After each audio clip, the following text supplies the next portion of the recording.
കൂടുതൽ വാർത്തകളും വീഡിയോകളും കാണാൻ ഈ ചാനൽ സബ്സ്ക്രൈബ് ചെയ്യുക. കൂടെ ബെൽ ബട്ടൺ അമർത്തുക. നമസ്കാരം. ഏഷ്യ ലൈവ് ടിവിയുടെ എപ്പിസോഡിലേക്ക് എല്ലാ മാന്യപ്രേക്ഷകർക്കും ഹൃദയം നിറഞ്ഞ സ്വാഗതം. പാശ്ചാത്യ സംസ്കാരം ഇന്ന് നമ്മുടെ ഹൈന്ദവ സംസ്കാരത്തെ, കേരളീയ സംസ്കാരത്തിനെ കടന്നാക്രമിച്ചുകൊണ്ടിരിക്കുന്ന ഒരു കാലഘട്ടമാണ് അല്ലേ. നമുക്ക് പാശ്ചാത്യ സംസ്കാരം എന്താ, അവിടെ എന്ന് പറഞ്ഞു കഴിഞ്ഞാൽ അവർക്ക് സമ്പത്ത്, അവർക്ക് സുഖലോലുപതയിലാണ് അവർ മുഴുകി ജീവിക്കുകയാണ്. അവർക്ക് ശരിക്കും പറയാം എങ്ങനെ ജീവിക്കണം, എന്താണ് ഒരു കുടുംബത്തിന്റെ അർത്ഥം, എന്താണ് കുടുംബത്തിൽ അങ്ങോട്ടും ഇങ്ങോട്ടും എങ്ങനെ സ്നേഹിക്കണം, അങ്ങോട്ടും ഇങ്ങോട്ടും എങ്ങനെ ബഹുമാനിക്കണം, എങ്ങനെ അവർ ഇടപെടണം, ഇതൊന്നും അറിയാൻ വയ്യാത്തൊരു രീതിയാണ് പാശ്ചാത്യ രീതിയിൽ കണ്ടുവന്നുകൊണ്ടിരിക്കുന്നത്. നമ്മുടെ രീതികൾ പഠിക്കുന്നതിനായിട്ട് അവർ കടൽ കടന്നു പോലും ഇങ്ങോട്ട് വന്നുകൊണ്ടിരിക്കുന്ന ഒരു കാലഘട്ടമാണ്. വന്നുകൊണ്ടിരിക്കുമ്പോൾ നമ്മൾ അവരുടെ അവസ്ഥ ഇങ്ങോട്ട് എടുക്കാനല്ല, നമ്മുടെ കാര്യങ്ങൾ അവരെ പഠിപ്പിക്കാനും നമുക്ക് പാരമ്പര്യമായിട്ട് പകർന്നു കിട്ടിയ അറിവും സംസ്കാരവും നിലനിർത്താനുമാണ് നമ്മൾ ശ്രമിക്കേണ്ടത്. ഇപ്പം ഞാൻ പറഞ്ഞു എന്താ വെച്ച് കഴിഞ്ഞാൽ, ഇന്ന് ഭാര്യയും ഭർത്താവും തമ്മിലുള്ള ഒരു സ്നേഹം വളരെ കപടമായിക്കൊണ്ടിരിക്കുന്ന ഒരു കാലഘട്ടമാണ്. വളരെ സ്നേഹമായിട്ട് കഴിയുന്നവരൊക്കെ ധാരാളം കുടുംബങ്ങളുണ്ട്, ഇല്ലെന്ന് ഞാൻ പറയുന്നില്ല. എന്നിരുന്നാലും ഭാര്യയെ കാണുമ്പോൾ ഭർത്താവ് ചിരിച്ചു കാണിക്കും, ഭർത്താവിനെ കാണുമ്പോൾ ചിരിച്ചു കാണിക്കുകയും പലവിധ അവിഹിതങ്ങളും പലവിധ വിഷയങ്ങളും ഇന്ന് ധാരാളമായി വന്നുകൊണ്ടിരിക്കുന്ന ഒരു കാലഘട്ടമാണ്.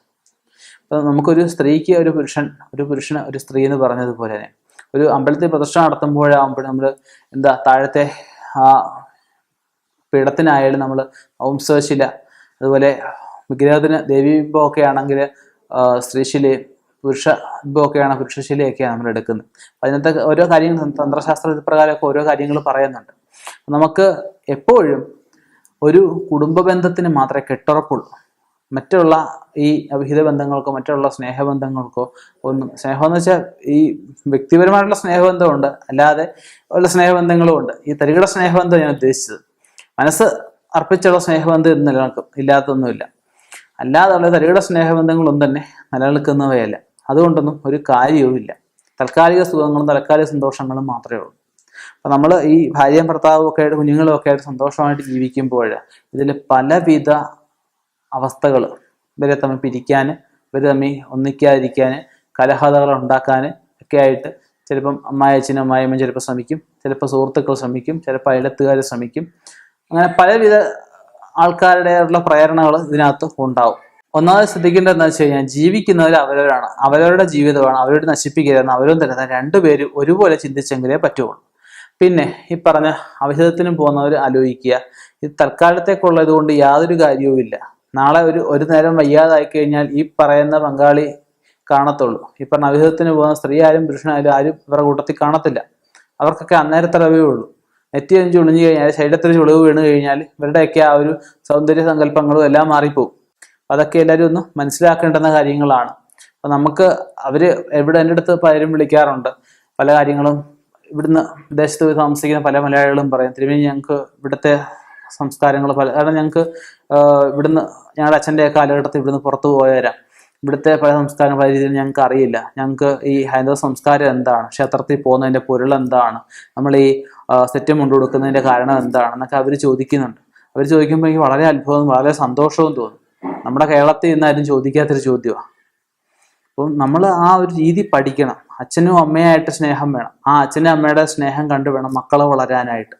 ആ മക്കള് വളരുന്ന മക്കൾ തമ്മിൽ അങ്ങോട്ടും ഇങ്ങോട്ടും സഹോദര സ്നേഹം ഉണ്ടാവണം. അല്ലാതെ അങ്ങോട്ടും ഇങ്ങോട്ടും കലഹതയായതുകൊണ്ടോ അടി പിടിച്ചതുകൊണ്ടോ മറ്റുള്ളവരെ ചിരിപ്പിക്കുക, മറ്റുള്ളവരെ സന്തോഷിപ്പിക്കുക എന്നല്ലാതെ വേറെ കാര്യങ്ങളൊന്നുമില്ല.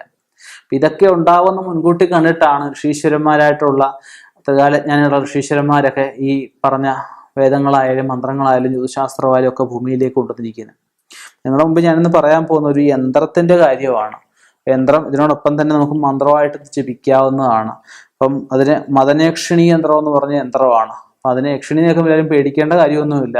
യക്ഷി സ്വരൂപം പേടിക്കേണ്ട യക്ഷിയൊക്കെ ഉണ്ട്. ഇത് പേടിക്കേണ്ട യക്ഷിണിയൊന്നുമല്ല, പേര് മാത്രമേ ഉള്ളൂ. ദേവിയുടെ ഇതിനൊരു ഭൂതഗണത്തിൽപ്പെട്ട ഒരു ദേവതാ സങ്കല്പം തന്നെയാണിത്.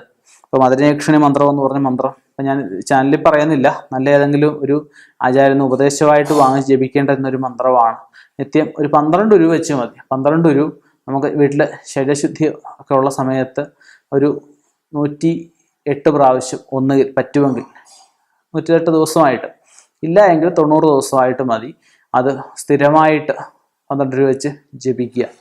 അതുപോലെ മദനയക്ഷിണി യന്ത്രം ഭാര്യ ഭർത്താവ് ആർക്കാണ് കൂടുതൽ കലഹത എന്ന് വെച്ച് കഴിഞ്ഞാൽ ഒന്നിച്ച് പോകണമെന്ന് ഒരാളെങ്കിലും ആഗ്രഹിച്ചെങ്കിലേ പറ്റത്തുള്ളൂ. അപ്പം ആ ഒരാൾ ധരിച്ചുകൊണ്ട് മന്ത്രം ജപിച്ചുകൊണ്ട് മുന്നോട്ട് പോയി കഴിഞ്ഞാൽ തീർച്ചയായിട്ടും ആ ഒരു ഭാര്യാഭർത്തൃ ബന്ധത്തിൽ തീർച്ചയായിട്ടും കെട്ടുറപ്പുണ്ടാകുകയും മാനസിക അടുപ്പം കൂടുകയും ഇവർക്ക് പരസ്പരം ഒരു സ്നേഹം വർദ്ധിക്കുകയും ഒക്കെ ചെയ്യും. പിന്നെ ഈ പറഞ്ഞ അവിഹിത വിഷയങ്ങളൊക്കെ ആണെങ്കിൽ അവരുടെ പേര് നാളും ഒക്കെ ഉണ്ടെങ്കിൽ ഈ സാധാരണഗതിയിൽ ഷഡ്കർമ്മങ്ങളൊക്കെ പറയുന്നുണ്ട്. അതിൽ പറയുന്നൊരു കാര്യം തന്നെ വിദ്വേഷണം. വേണ്ടാത്തവരെ, അതായത് ഒരു നാടിനോ ഒരു കുടുംബത്തിനോ ഒരു വ്യക്തിക്കോ ദോഷമായിട്ട് ഒരു അവസ്ഥ വരികയാണെങ്കിൽ, ഒരു സ്ത്രീയാവാം പുരുഷനാവാം വരികയാണെങ്കിൽ വിദ്വേഷണം, ദ്വേഷിക്കുക, അവരെ തമ്മിൽ അകറ്റാനും മന്ത്രവാദ ക്രിയകൾ പലതും പറയുന്നുണ്ട്. അത് നമുക്ക് രണ്ടുപേരുടെയും പേരും നാളിലും ഉണ്ടെങ്കിൽ ഏതെങ്കിലും നല്ല ജ്യോത്സ്യനെ കണ്ട് അല്ലെങ്കിൽ നല്ല കർമ്മിയെ കണ്ട് അത് ചെയ്യാം. ഞാൻ അത്യാവശ്യ ഘട്ടങ്ങൾ ഞാൻ ചെയ്തു കൊടുക്കാറുണ്ട്, വളരെ അത്യാവശ്യ ഘട്ടങ്ങളിൽ. അത് ഈ പറഞ്ഞ ഭാര്യയും ഭർത്താവൊന്നും പിരിയാനൊന്നുമല്ല, പറഞ്ഞുള്ള വിധങ്ങളൊക്കെ പിരിയാനും ചെയ്തു കൊടുക്കാറുണ്ട്.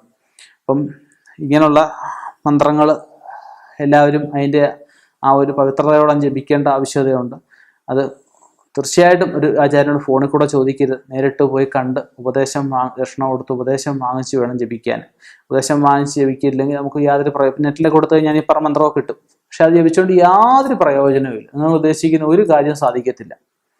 ഗുരുത്വം എന്ന് പറഞ്ഞാൽ അത് വലിയൊരു ഘടകം തന്നെയാണ്, മനസ്സിലാക്കുക. ഇനിയും ഇതുപോലെയുള്ള വ്യത്യസ്ത വിഷയങ്ങളെ കണ്ടുമുട്ടാം. നിർത്തുന്നു. നന്ദി, നമസ്കാരം.